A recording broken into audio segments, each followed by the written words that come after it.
Sports Flash TV na may dati. Ito ay lagi kang panalo, bakbakan na sigurado, mga balitang Casimero, kinumpirma na ang laban sa September at December. Mga Hapones, minaliit si Casimero. Pag-usapan natin yan mga ka-flash. Pero bago ang lahat, huwag kakalimutang i-like, mag-subscribe at hit ang notification bell para updated ka sa mga bidyong katulad nito.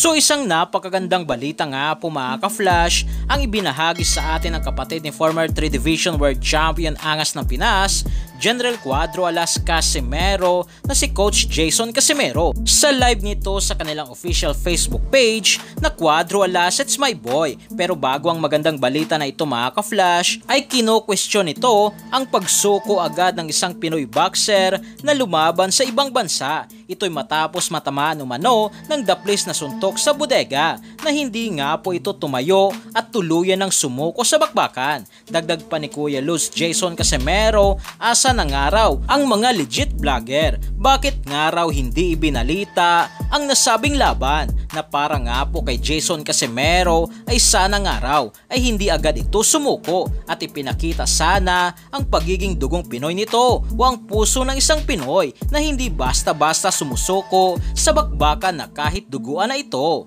Sumatapos nga po ang pag-question ni Coach Jason Casimero sa isang Pinoy boxer na sumuko sa laban ay nagbigay nga po ito ng update para sa nalalapit na laban ni General Cuadro Alas Casimero na tuloy ng araw ito sa buwan ng September na kung sino nga raw ang mananalo ay makakalaban si pound for pound ranked number 2 sa buong mundo na si Naoya the Monster Inoue at itong araw ay sa buwan ng December. Nang ibig sabihin lang nito mga ka-flash ay kumasa na si Inoue sa laban versus Casimero, subalit kailangan nga po nitong manalo dahil kung hindi ay finish na, hindi na nito makakalaban si Inoue kahit kailan. Pagdating naman sa kung sino ang makakalaban ni Casimero sa buwan ng September ay hindi nga po ito nabanggit ni Jason Casimero, pero matunog nga po dito mga ka-flash na itong araw ay si undefeated Mexican boxer sa Super Bantamweight Division at rated number 1 sa WBC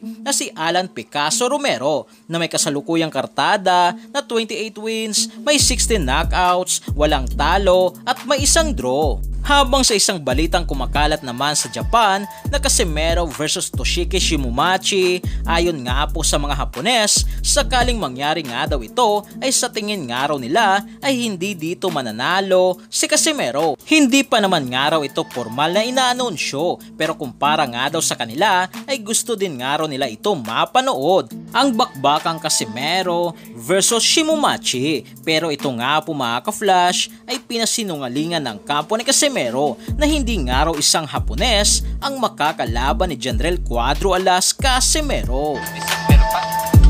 December pa si Inoue. Ramel, December pa. Kung ngayong laban sa September, kung sinong manalo, siya yung makalaban ni Inoue sa December. Ay laban tayo sa September. So yan lang para sa ating balitang boxing. Ano bang masasabi nyo tungkol dito? Para sa inyong komento at reaksyon ay komento nyo na sa baba. Hanggang sa muli, ito ang The Sports Flash TV. Sports Flash TV na may dati. Ito ay lagi kang panalo, bakbakan na sigurado, mga balitang boxing. Ito laging bago, balitang boxing, laban na kasado. Di papahuli pagdating sa bakbakan, mga pambato na patuloy ang laban. Sasaliksikin ang bawat babalita, talagang diin, bawal ang mahina sa loob ng ring. Merong pambihira, mga kamao na nagiging bida.